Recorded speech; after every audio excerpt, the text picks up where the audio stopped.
Welcome back, 365 Sports. Grayson Grundhoefer, who's about to kick off what I would assume is a very busy weekend. This is a big recruiting weekend for Baylor, isn't it, Grayson? It definitely is, and they got 3 straight big recruiting weekends coming up, as well as camp. They have the Baylor camp on Saturday each of the next 3 weekends as well. So, yeah, you're exactly right. It's definitely a busy time. Last year, Baylor got 11 commits in the month of June. So we'll see if they're able to come close to that. I'm not sure if they'll get to 11, but it definitely seems like they're starting to pick up a little bit of momentum on the trail as we reach these official visit weekends. So as best you can, without obviously just dishing all the premium info, why does it feel like that? Why does it feel like they're going to land some recruits? Why does it feel like they're picking up some serious momentum as they enter these camps? Yeah, so I think the big part of that is, you go out, you land a guy like Mason Dawson, who I do feel like is a huge addition to this class, just with his speed, the fact that he's a Baylor legacy, the fact that they offered him early, and he's going to play safety, which is a position they very much need to address in this class. But it just seems like going into these official visit weekends, they've really narrowed down the guys that they're bringing on visits. So there's only 6 or 7 this weekend. The next weekend, there'll be like 6 or 7, and then the next weekend it's 6 or 7. Whereas if you go back and look at last year, it's basically 10, and then I think one of them had 11 or 12. So it just seems like they've been, going out, identifying the guys that they really, really want in their recruiting class, and now it's just about landing them on their visits. And as we saw during the most recent transfer cycle, the 3 guys that they had take official visits from the transfer portal all committed in the next week after their visit. So if that trend continues, then I think Baylor's going to be in a good position after the month of June. And I know there's a lot of doom and gloom.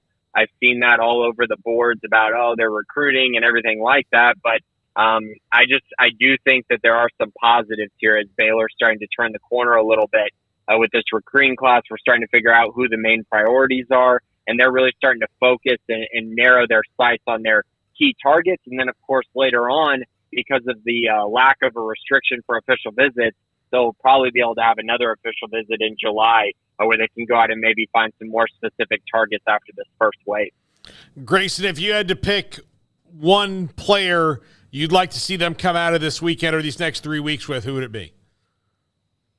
Well, yeah, let's start with this weekend so that y'all can ask that each week. Yeah, I guess that makes a lot of sense. Good programming idea. Yeah. yeah, definitely. So I think, and it helps me out instead of having to go through every weekend. But I will say for this weekend in particular, they have 6 really good prospects. 2 are commits with Nate Bennett and Mason Dawson. So obviously they're good there. But I think that this is a weekend where I'd like to see them land kind of one of those players at a premium position, which that spot I'm going with is Josh Lair. He's out of Fort Bend Marshall. He is going to take a lot of work for Baylor to land him. He's got basically, I would say his top 5 or 6 are pretty much LSU, Texas A&M, Washington, Texas, and Baylor. So, I mean, you're in a major race, obviously, to land him. But I do think he's one of, if not the best safety in the entire state of Texas. I think he's just an absolute playmaker. He's physical in the run game, but also as a playmaking safety who forces turnovers. Again, that's something that they need. And the safety position is just one that I look at, and I just think they really have to add some talent and some competition and some depth to that room. And so I think Josh Lair is probably the prospect I would go with, even though there's a couple other guys that would be very nice to have in this class as well.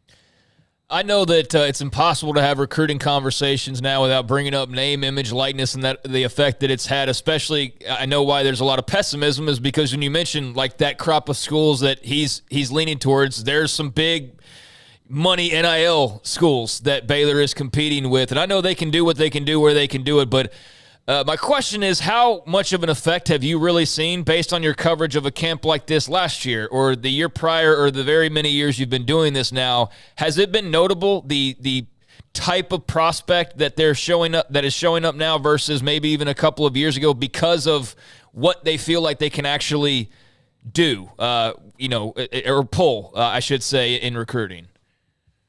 That's a very interesting question, and I kind of get what you're hinting at there. Just as far as the talent that they have on campus, for these official visit weekends, and if you look at this week and if you're going to go just by position, not necessarily the mass amount, not necessarily, having 15 or 16 guys on campus, but if you just narrow it down to what rank is this guy, what rank is this guy at, I mean, it's pretty balanced. I mean, they have 3 3-stars and 3 4-stars on campus. So, I mean, if 50% of your visitors are 4-star prospects, you're doing something right. And so while it is smaller, I think a big part of that might have to do with what you're saying with the NIL thing. I think that the guys that they're bringing on official visits are guys that they believe fit their culture and fit just this Baylor program, the person over player, the just kind of what Baylor's looking for, and maybe not the guys who are looking for just a payday and not just looking for NIL.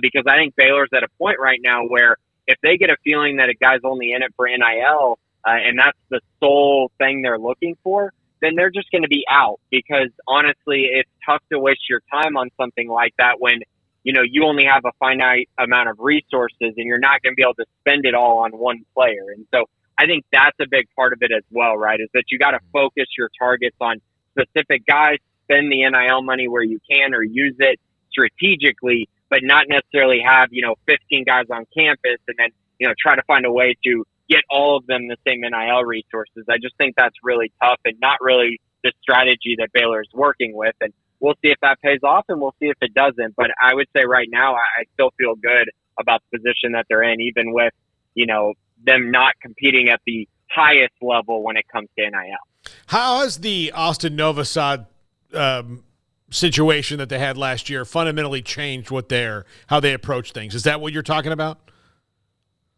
I'm not sure that it's necessarily just the Austin Novosad thing. I think that this is more of those things where you start to see it more. I just feel like there's more players that you see that, hey, you know what, we're probably not going to be able to land this guy because, maybe too much of their focus is on NIL, and I would say that, in Austin's circumstance, it really never was about NIL because he could have gotten NIL at A&M. He could have gotten NIL at, Ohio State. And I know the NIL at Oregon is different, but I would just say that throughout his recruitment, that really wasn't a focus for him.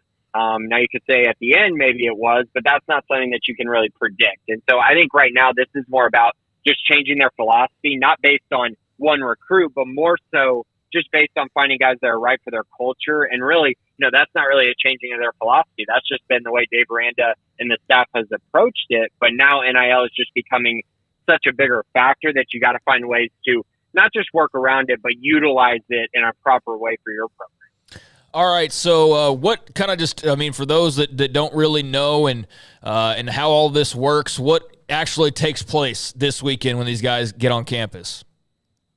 Right. So, having only 6 guys on campus or 7 guys really is beneficial because it's going to allow them to do a whole lot more, I think, than a normal official visit weekend. But the main things are you're going to have them going and watching workouts. They're going to get to see the team workouts, see the kind of things that they go through during the summer months. Obviously, it's not a true practice going on right now.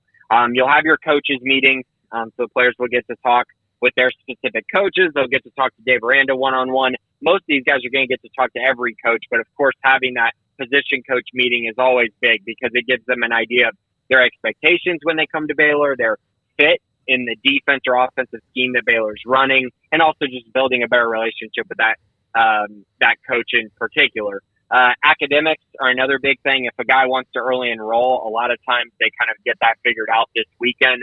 But also just kind of figuring out what Baylor has to offer on the academic side is always really important. They usually go and see housing during official visits as well, see where you would live if you ended up at Baylor. And then, of course, you're going to have dinners. You're going to have the at McLean Stadium going up there and just having the buffet spread and having an amazing dinner. They'll probably go out one night to dinner as well. I think that's happened in the past too. So a lot of different things like that just to build those relationships and obviously allow parents to meet the coaches to meet the parents, and just continuing to build those relationships are the biggest thing while these recruits get to know a lot more about Baylor.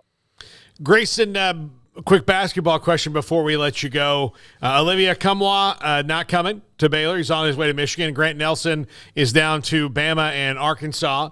It maybe seems like Jalen Bridges might be coming back. do you get the feeling that that's where it's going to finally end up here with them and their pursuit of that last player to fill out the roster? Right. So my expectation going into this was that they were going to get one of those three guys.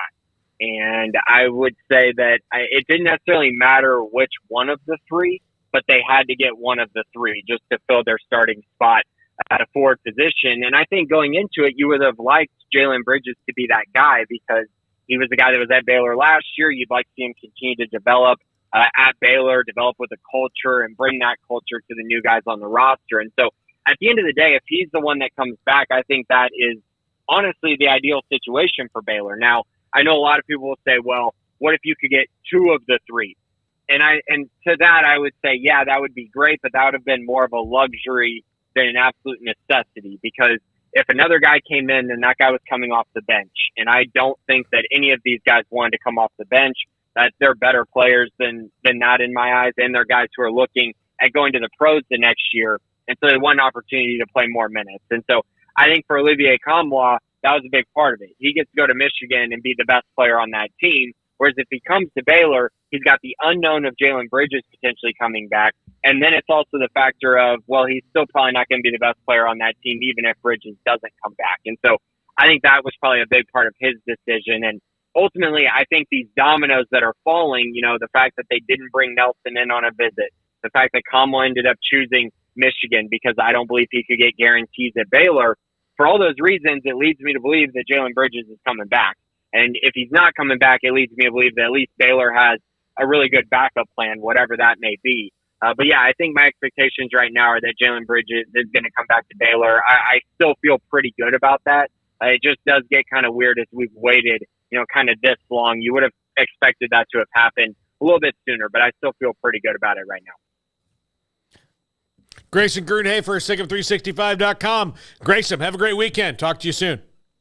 Thanks, guys. Have a great one. Well, there you go. I'm